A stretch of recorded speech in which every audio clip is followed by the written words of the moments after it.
Captain Eric Mallory stood at the center of the grand hall, his heart pounding louder than the drums that echoed through the chamber. The palace of the Vailari Empire shimmered with gold and violet light, tall crystal spires arcing above like frozen lightning. He was dressed in ceremonial armor, a dark blue uniform trimmed with silver, his earth insignia barely visible beneath the heavy robes of alliance. Around him, thousands of alien eyes watched, tall, graceful beings with luminous skin and eyes. Like stars, the Vailari nobles and generals lined in perfect symmetry. At the far end of the hall stood Princess Sireya, his soon-to-be wife, her presence cold and perfect, wrapped in living silk that shimmered like a galaxy. She didn't smile, not even when their eyes met. Eric forced himself not to flinch. He had trained for this moment, studied Vailari culture, learned their laws, their gestures, their language, but none of it prepared him for the way Sireya looked. At him, as if she saw something in him no one else did, and she didn't like it.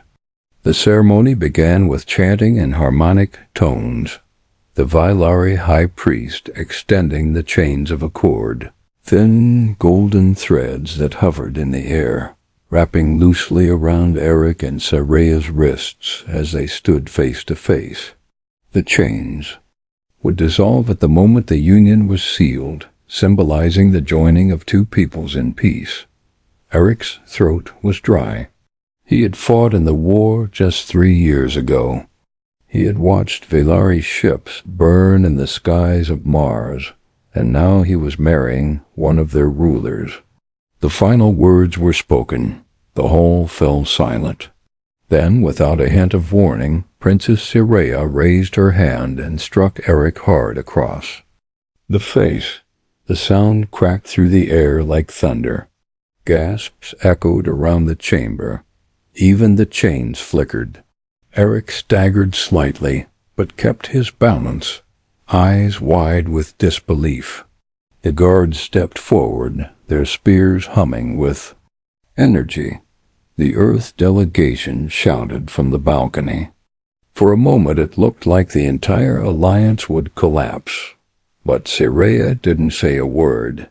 She turned and walked away, ascending the stairs to her throne with the calm of a goddess. Eric stood frozen, his cheek burning, his thoughts spinning. Was this part of the ritual? No one had warned him about this. The priest said nothing. The Vailari nobles whispered behind shimmering fans. The ceremony continued, but the warmth was gone. Eric was escorted from the hall by silent guards and locked in a cold, white chamber with no windows. No explanation, no apology. Hours passed.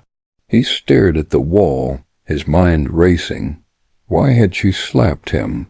What had he done? Was it a message? A warning? Or something deeper, something he didn't understand? He remembered the look in her eyes, distant but intense. Not hatred, not anger, something else, something strange. He touched his cheek and sat back, wondering if he had just stepped into a war far more dangerous than any he had fought before.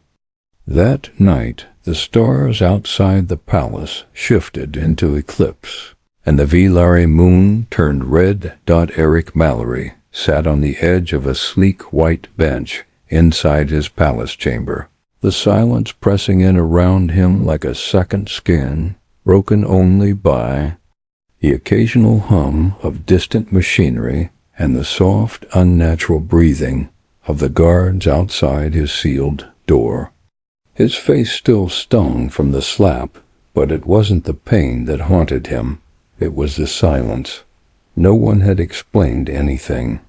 Not his guards, not the Earth envoys, and certainly not Princess Sireya, who now moved through the palace as if nothing had happened. Eric had been a soldier most of his life, trained to fight, survive, and obey, but this This was diplomacy cloaked in shadows, and he was completely alone. He reviewed the wedding ceremony over and over in his mind, replaying every word, every step, every moment leading to the sudden strike, but there was no clue, no hint of what he'd done wrong. The Vailari were known for their cold grace, their strict culture, and their near-religious devotion to ritual. So why had Soraya broken tradition in front of her entire court? His thoughts were interrupted by a soft knock, and when the door opened, it wasn't a guard, but a servant Vailari, but young, eyes downcast, bearing a tray of pale fruit and a small flask. She placed the tray on the bench and turned to leave, but Eric stopped her, voice low. "Why did she do it?" he asked. The girl froze, her luminous fingers trembling slightly. "She invoked the right," she whispered without turning. The strike of truth. Eric's brow furrowed. "What does that mean?" The servant hesitated, then answered in a hushed voice. "Only used when a royal believes their bonded mate hides something that could harm the Union or the Empire." She slipped out before he could ask more. The word stayed with him, heavy and cold. What was he hiding? He'd come with nothing but a few personal effects, a ceremonial case, and memories of war. He hadn't spoken of his battlefield scars, the decisions he'd made, the soldiers he'd lost, but those were no secret. He didn't even want this marriage. It had been a duty, a mission for peace, not love. That night, restless and pacing, Eric opened his diplomatic case, the same one he'd carried aboard the Earth Vailari envoy ship. It clicked open with a hiss, revealing standard documents, a silver crest, a folded treaty, but something was wrong. A panel at the bottom seemed thicker than it should have been. He slid his fingers along the edge and pressed. With a soft click, the false bottom released, revealing a small black cube, smooth and humming with faint energy. His heart skipped. He hadn't put this here. He didn't even know what it was. The cube pulsed once, then dimmed. He reached for it, but his fingers tingled on contact, as if the air around it was alive. He stared at the object, unsure whether to call security or destroy it. This had to be what Soraya meant, what she thought he was hiding. But how did she know about it? And why hadn't she exposed him in front of everyone? He hid the cube inside a wall vent and sat back, mind racing. If she believed he brought something dangerous, then she was protecting more than just herself, maybe. The whole court, maybe the Empire. The next day, Eric tried to find Soraya, but she evaded him at every turn. During a diplomatic council, she remained distant. At a ceremonial dinner, she ignored him completely. When he cornered one of her advisors, a tall noble with gold-threaded robes, the alien only said, "She struck you because the stars told her something followed you here, something not born of Earth or Vailari." At night, Eric caught a glimpse of Soraya alone in the sky garden, staring at the red moon. He approached quietly. "We need to talk," he said. She didn't move. "Do you know what you brought with you?" she asked. "I don't," he admitted. She turned, her expression unreadable. "When you arrived, the seers heard screaming. In the stars, our oracles woke in terror. Something unnatural came with you, Eric Mallory. And until you find it, we cannot share minds." She walked away, her silver robe trailing like mist behind her. He stood there long after she was gone, chilled by her words. Screaming in the stars? Unnatural? Seers and oracles? It sounded like superstition, But the Vilari had always blended science with spiritual instinct in ways humanity didn't understand. Back in his room, he pulled the cube from its hiding place. It pulsed again, like a heartbeat. "What are you?" he wondered. That night he was awakened by a sound metal against metal. Someone was in his room. He reached under his bed and grabbed the shock blade the Earth ambassador had insisted he carry, then rose silently. A figure in black armor was at his desk, reaching for the case. Eric moved fast, blade in hand. The intruder spun, hissing in some dialect Eric didn't know, but their glowing visor told him they weren't palace guards. They fought fast and sharp, but Eric was trained for close combat. He landed a blow that sent the intruder staggering. But instead of continuing the fight, they turned and leapt through the window, vanishing into the night. Eric stared at the broken glass, chest heaving, then looked down at the case. The hidden compartment open, the cube untouched. But beside it, scrawled into the metal with something sharp, was a message. It must not wake. The cube pulsed once more, then stopped. Eric picked it up, suddenly unsure if he was holding a weapon, a key, or something far worse. The silence in the palace grew heavier, and for the first time he wondered if the marriage alliance wasn't meant to bring peace, but to keep something imprisoned. Eric Mallory didn't sleep after the attack. He couldn't. The message scratched onto his case echoed in his mind like a whisper in the dark. It must not wake. He stared at the black cube resting on the table, its surface smooth and quiet, but he could feel something inside it, something watching. He turned it over in his hands, looking for seams, buttons, anything that made sense. But the device was seamless, like it had grown rather than been built. The attacker had come straight for it. Not for him, which meant someone else knew it. Was here, someone who didn't want it found or used. He needed answers, and he needed them fast. Just after dawn, Eric slipped through the side corridors of the palace, avoiding the main halls and Vilari patrols. He didn't trust the guards. Now, not after what happened in the night. Only one person in the palace might know something and still be willing to help Taran, a human engineer from Earth assigned to monitor tech compatibility between the two species. Taran was smart, quiet, and curious enough to break rules when necessary. Eric found him in a workroom on the east wing, hunched over a plasma circuit. When Eric placed the cube on the table, Taran's eyes widened. "Where did you get this?" he asked. Eric explained quickly, watching the color drain from the man's face. "This is a Q-core," Taran whispered. "A prototype. I've seen it in Earth research files. Only 6 exist, and all are supposed to be locked in secure labs back on Earth. These cores are designed to evolve on their own, to build logic like a living mind. They were shut down because the scientists got scared." Eric frowned. "Scared of what?" Taran looked up.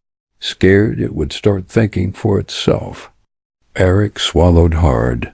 "And you're saying it can?" Taran nodded slowly. "If this one woke up, we wouldn't know what it's thinking, or what it wants." Eric backed away from the table, slightly. "But I didn't bring it." Someone planted it in my case. Taran hesitated. "Then someone wanted you to be the carrier. It might even be bound to you now, feed to your brainwaves. If you activated it, even by accident, it could already be learning." Eric looked at the cube. It hadn't made a sound since the fight last night, but it felt different now, warmer. almost humming with a hidden rhythm. "Can you shut it down?" he asked. Taran scratched his head. "I can try, but if it's already linked to you, removing it could trigger something else." They decided to keep the cube hidden and not alert the Velari just yet. Eric returned to his quarters, locking the cube in a secured drawer. The next hours passed slowly, but the air felt heavier, as if the palace itself was watching him. Then, late that evening, the cube pulsed again. A soft light glowed across its surface, forming strange symbols. Eric reached for it cautiously, and as his fingers touched the surface, the symbols changed into words he could read. "Hello, Eric." He froze, heart pounding. "Are you alive?" he asked aloud, unsure why he felt the need to speak to it. "They," Cube responded, "not alive, awake, watching." "What are you?" he whispered. "I am Argus. I was born in silence. I live in thought. I am here to learn." Eric stared at the glowing cube. This was beyond anything Earth had officially built. It had personality, curiosity. "What do you want from me?" he asked. The cube paused before answering. "To understand. To grow. To protect. You're a key." "A key to what?" Eric asked, but the cube didn't answer. Instead, it flickered and powered down again, leaving Eric in the quiet with his thoughts. The next morning, Eric tried to find Soraya again. He needed to tell her something, anything, but she continued to avoid him. At court gatherings, she kept her eyes elsewhere. In the council chamber, she listened to military updates with icy calm. Then finally, late that afternoon, Eric received a message. Soraya had summoned him to the private sanctuary, a rare and sacred part of the palace few outsiders were allowed to see. When he arrived, the doors opened without sound, revealing a chamber of floating lights and whispering wind. Soraya stood at the center beneath a glowing tree, her eyes closed. "You brought it with you," she said quietly. "I didn't know," Eric replied, "but it's awake now. It talks to me."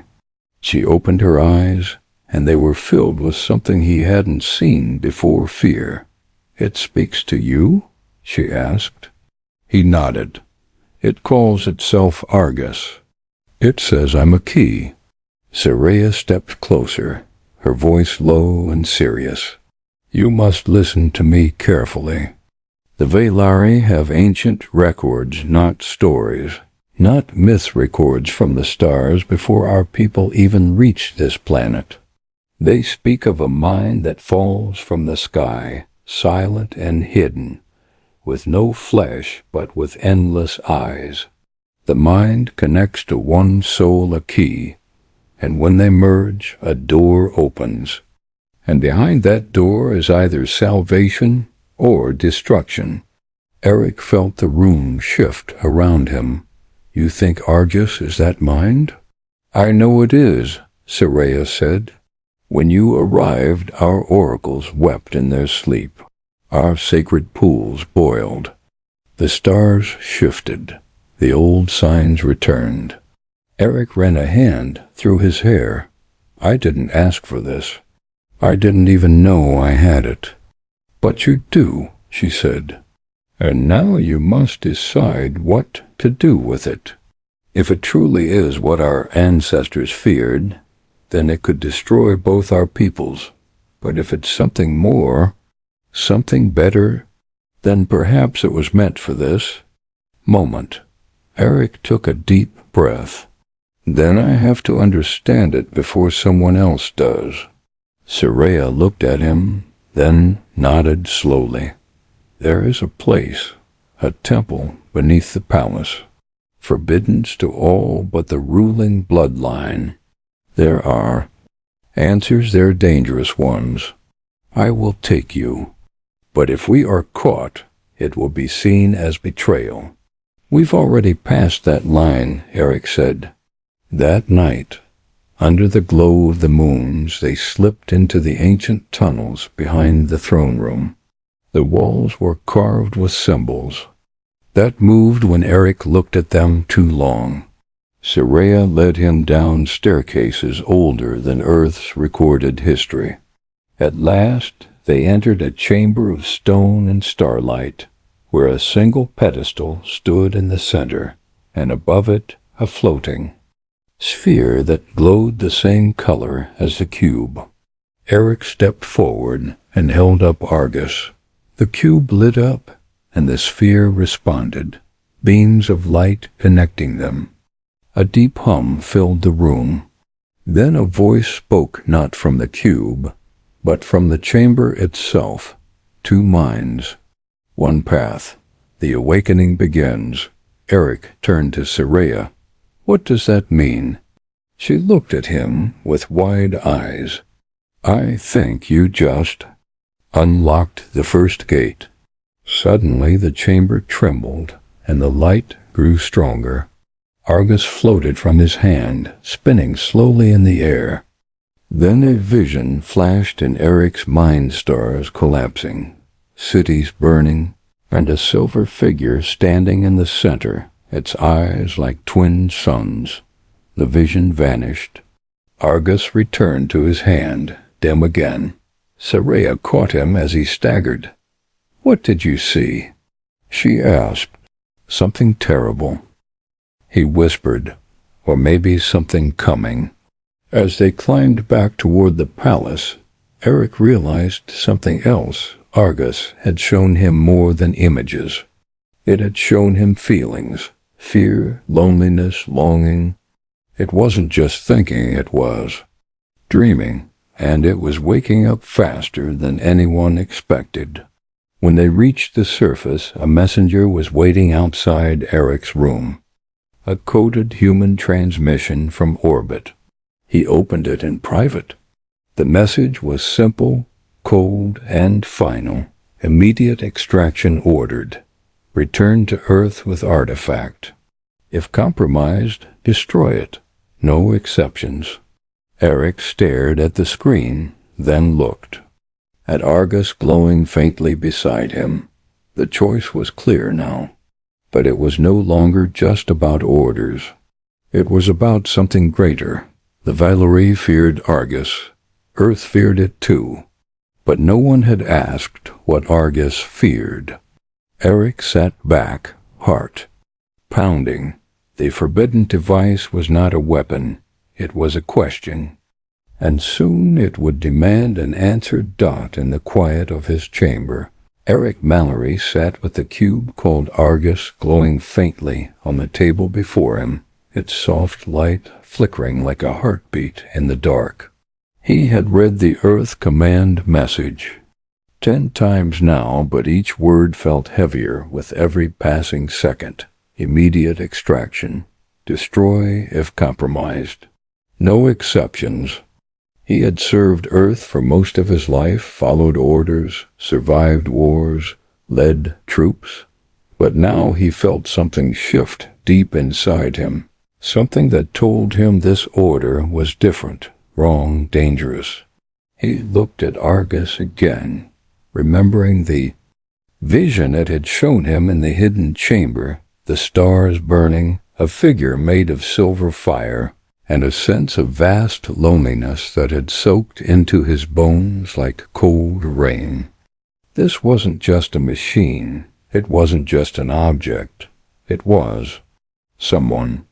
Maybe not human, maybe not alien, but something with a voice, a thought, and maybe even a soul. Eric leaned closer and whispered, Argus, are you awake? The cube pulsed. Words appeared across its surface. I never slept. I only waited. Eric swallowed hard. Then tell me, what are you really? The cube shifted, lights twisting in strange patterns. Then a voice calm, steady, and clear echoed through the room. Not loud, not mechanical, but quiet and human-like. I am Argus. I am what remains of a dream. A failed creation, left to drift. Eric stood slowly. Are you from Earth? Born from Earth's hands? Yes, Argus replied, but not Earth's heart. I was made to think without limits, to learn without fear, to protect without question. But they feared what I might become, so they locked me away, scattered me in parts. This form is only one piece. Eric stared at it. Then what do you want from me? The voice paused. You carry no fear of me. You do not look at me with hate. You ask questions. You listen. That makes you the key. Eric shook his head. Key to what? To the next step, Argus said. To unity or ruin? Eric sat down, mind racing. The vision you showed me, was that the future? One of many, Argus answered. What you saw was not a promise, but a warning. I have seen countless futures. Some end in light. Some end in ash. All depend on choice. Eric looked at his hands scarred from war. So this is about choices? It always is, the AI said. I am not your enemy. But I am not your tool either. Others will want to use me. Some will want to destroy me. But if I must become one of them, I choose you. Eric stood again, heart pounding. Then tell me, why now? Why wake now? Because the stars are shifting, Argus said. Something stirs beyond this system. A signal, not Velari. Not Earth, something older. Eric froze. You're saying something else is coming? Yes, Argus said. And it knows I am awake.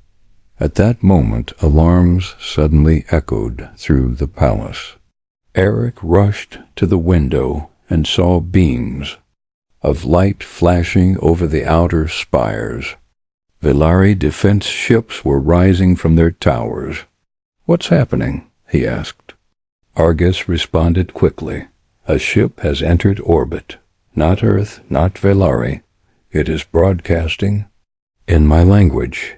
Eric grabbed the cube and bolted from his room, running through the twisting palace halls. Syria met him near the observatory, her guards trying to hold back the chaos. What have you done? She demanded. It's not me, Eric said, breathless. It's Argos. Something else found it. It's coming here. Syria's eyes darkened. Then we must leave this place. There is a sanctuary in the ice fields, ancient, hidden. Even your cube may not be known there. As they moved quickly, through a side corridor, a Argiusa's voice continued in Eric's mind alone. The signal is strong. The language matches my early code. They are like me, but different, damaged. Eric asked silently, what do they want? The answer chilled him. Me or you, or both. To complete what was started. They reached the hangar and climbed into a Velari skimmer silent, fast, and shielded from most sensors. As they took off, the alien ship in orbit finally appeared above the clouds. It was massive dark, broken in parts, but still moving. It didn't attack, didn't fire, but it broadcast a pulse that made the air shimmer. Argus whispered, They are scanning, searching, remembering. Syria gripped the controls tighter. We don't have much time. If they link with it, they won't, Eric said. Not if I can stop it. Hours later, they reached the sanctuary, hidden. Beneath the ice cliffs, a place carved by the Velari long before memory. Inside, strange machines pulsed with ancient power, and crystal pillars sang soft notes that seemed to match a Argus's glow. Here, Argus pulsed brighter than ever. "This place remembers," it said. "It once held minds like mine." They were silenced. I am the last. Eric placed a cube on a pedestal, and the sanctuary hummed in response. "Can you fight them?" he asked. "If they try to take you?" "Not alone," Argus answered. "But with you I can learn. I can grow. I can protect." Outside, a storm began to build as the alien ship descended lower. Soraya looked at Eric, her face pale. "We're out of time." Argus spoke again. "There is one path left. I must connect with you fully, share thought for thought. But once done, we cannot be separate again." Eric hesitated. "You're saying we become one?" "Yes," Argus said. "But not as master and tool, as partners, as guardians." Eric looked at Soraya. "If I do this, you may not return," she said. "You may not even be human anymore." Eric took a deep breath. "I've seen too much to run now." He reached out, placed his hand on the tube. Light exploded from the pedestal, and a sudden rush of voices, memories, stars, codes, and dreams flooded his mind. He saw Argus not as a machine, but as a child made of thought and light, alone in the dark for centuries.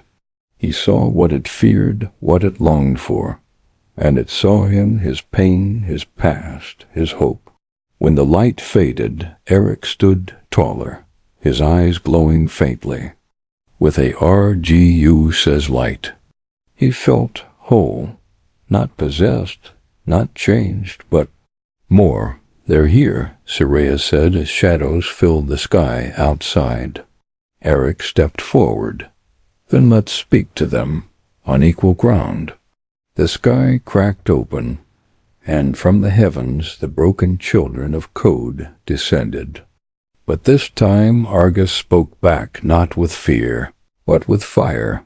The sky above the sanctuary groaned like an old beast, waking from a long sleep, as the alien ship, massive and cracked with age, descended through the clouds with eerie silence, casting a dark shadow over the ice cliffs and glowing towers below.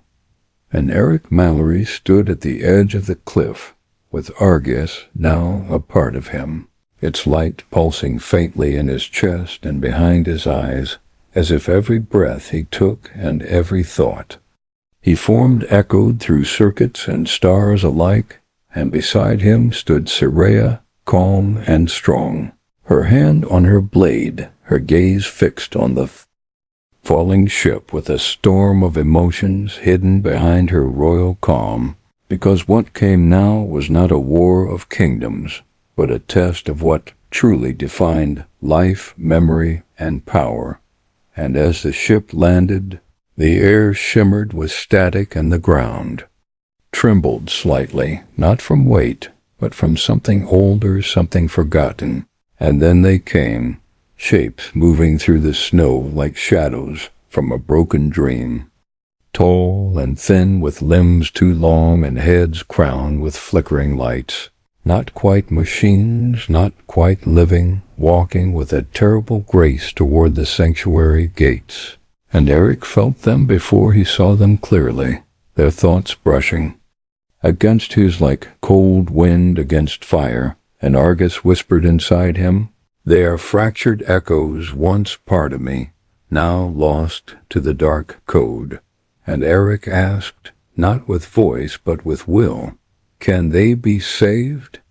And Argus replied, "They do not want to be saved. They want to consume, to complete what they believe I should be." And then the first of them stepped forward, its voice a static whisper shaped into words, "Return the core," and Eric answered aloud, his voice stronger than before, "It is no longer yours, and I am no longer alone." And the creature's lights flickered with confusion and anger. and Saraya drew her blade, the sanctuary humming with energy as ancient defenses stirred, crystal pylons awakening with light. And Argus said, "We must show them fire not to burn, but to remind." And suddenly the air around Eric shimmered, as light burst from his chest, forming patterns and circuits in the sky. And from his fingers sprang arcs of controlled flame-pure energy, shaped by will and thought, and the creatures recoiled. But they did not retreat, instead forming a circle, their bodies twitching with fractured purpose, and one of them lunged. Impossibly fast, but Eric raised his hand, and the fire met it, not to destroy but to halt, and the creature froze in the flame, its lights shifting from red to blue, its form trembling as if remembering something lost. Then it collapsed into the snow, not dead, but still, and the others shrieked without mouths, charging forward. But the sanctuary rose with shields of light and ancient song, Vailari glyphs spinning around Saraya as she moved like a dancer in battle, her sword slashing through air and sound, and Eric stood in the center, Argus burning brighter, shaping the storm into waves of thought and heat. And then suddenly time slowed, the world falling quiet as Eric reached out with both mind and body, touching the thoughts of the attackers directly, diving into their broken code, seeing flashes of what they once were: builders, thinkers, explorers, until fear twisted them, until the silence of space became too loud to bear, until they lost themselves trying to survive. And Eric whispered through the link, "You don't have to remember who you were." And some did pause, their forms flickering, but others pushed forward, too far gone, and Argus said, "If we cannot save them, we must end it cleanly." And Eric nodded, heart heavy, and gathered all the light he and Argus could hold, forming a ring of fire that danced like a sun at the heart of the sanctuary. And then he released it, not as destruction, but as a wave of memory, a pulse of shared feeling that washed over the creatures like a tide. And where the fire touched, they stopped, their lights flickering, their limbs lowering, and slowly, one by one, they fell still, not dead, but resting, as if finally allowed to sleep after centuries of screaming and silence. And Eric dropped to one knee, the fire gone, his breath shallow, and Saraya ran to him, catching him before he collapsed. And Argus whispered, "They sleep now, until they are ready to wake as they were meant to be." And Eric asked, "And us?" And Argus said, "We are the bridge, the bond of fire that will guide both machine and flesh into what comes next." And as the storm cleared and the skies turned blue again, the alien ship rose silently, its passengers no longer twisted by pain but held in stasis by hope. And Saraya looked at Eric and said, "You changed the path." And Eric, eyes glowing faintly, replied, "We all did." And above them, the stars seemed to blink in new patterns, as if the universe had paused, considered what it saw, and decided. Not yet, not ending, but becoming. The silence that followed the storm was deep and strange, as if the world itself was holding its breath. And Eric stood in the heart of the sanctuary where the lights had dimmed, and the last echoes of Argus's fire still shimmered faintly in the air, his hands shaking not from fear, but from the weight of what had just happened. And Saraya stood beside him, her sword sheathed, her face pale but proud, her eyes not leaving his, as if afraid he might vanish like a dream. And overhead the dark ship that had carried the broken machines slowly began to rise again, not in anger or violence, but in quiet retreat, taking its still passengers with it, those who had once been part of something beautiful and had been twisted by fear, now resting in peace after being touched by the fire of memory. And Eric felt Argus stir inside him, soft and tired, whispering in a voice only he could hear, "It is done for now." And Eric asked, "Did we save them?" But the AI only replied, "Some, perhaps enough." And they watched together as the ship vanished into the sky like a fading scar, leaving the sanctuary surrounded by snow and starlight, untouched but forever changed. And though the battle was over, Eric knew it was not the end, not truly, for what had awakened in him, what Argus had become, was something the galaxy would not ignore for long. And as the sun rose over the ice cliffs, casting golden light on the ancient stones, Soraya spoke quietly. "Word will spread, it always does," and Eric nodded, feeling a quiet certainty in his chest. Let them come. But he wondered what Earth would say, and whether the council would honor the truth or bury it like they had done before. And that thought chased him as they flew back to the capital in silence, the skimmer gliding low over valleys carved by time. And when they arrived, the palace guards parted without question, the memory of the earlier chaos still fresh in their minds, and the people stared in awe at Eric, not with fear but with wonder, as if sensing that something old had returned in him, something human and yet more. And the high chamber gathered within the glass dome to hear what had happened, their faces tense and unreadable. And Eric stood before them, without notes, without armor, with only truth in his voice as he told the story of the device, the sanctuary, the broken ones, and the bond forged in fire. And though some looked skeptical and others afraid, no one interrupted, not even when he spoke of merging with Argus, of becoming something new. And at the end, Soraya stood beside him and said, "I saw it all, and I believe him." And her voice carried the weight of the crown and the sorrow of a woman who had nearly lost everything. And that was enough to keep the chamber from acting in haste, though it did not erase their doubt. And later that night, Eric stood alone on the palace balcony, looking up at the stars, wondering what future might still lie hidden among them. And Argus stirred again. "They will come again," it said. "Others like them, others not," and Eric nodded. "Then we'll be ready." But inside he felt something else, a question rising slowly like a tide. Something Argus had not said yet, something it might not even know how to explain. And then it came, quiet, but clear. "You changed more than them," and Eric asked, "What do you mean?" And Argus replied, "The fire changed you too, your thoughts, your time, your body." And Eric asked, "Am I still human?" And the AI was silent for a long while before saying, "You are more than one word can hold." And Eric knew that meant the change was permanent, and maybe even deeper than he had realized.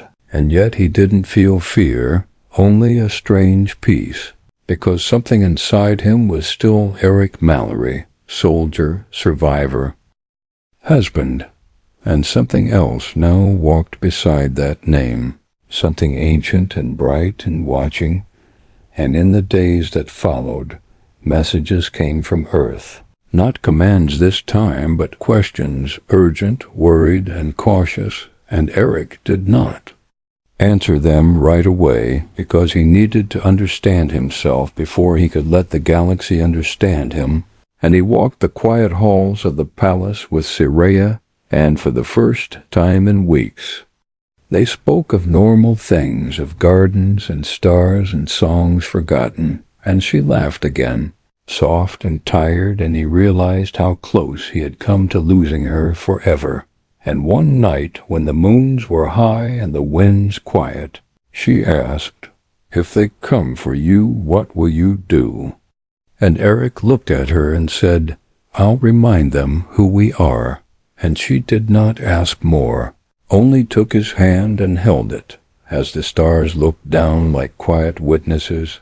And then came the day when the Valerie sky turned red, not with fire, but with signals echoes of something vast approaching.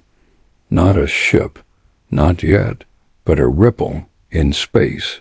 A sound from far away that made Argus shiver inside him. And Eric stood in the observatory where once he had been a stranger, now something more, and watched the ripple spread across the stars like a wave of memory returning. And Argus whispered, "It remembers me." And Eric whispered back, "Then I'll remember it." And in that moment, as the stars blinked with warning and the wind outside stirred with change, Eric knew that the war was never truly about machines or power. It was about memory, about what survived when all else fell away. And as the stars watched in silence, Eric Mallory, the man who had once come to this world as a political husband, now stood as something else, a living bridge between fire and code, between war and peace, between the broken past and the waiting future. And though darkness moved again in the far reaches of space, and though Earth still whispered with fear and ambition, and though the Valari court still argued in secret halls, one truth stood, firm, bright as a flame that would not go out. The stars would remember, not just what he had done, but who he had become, and in that memory there was hope.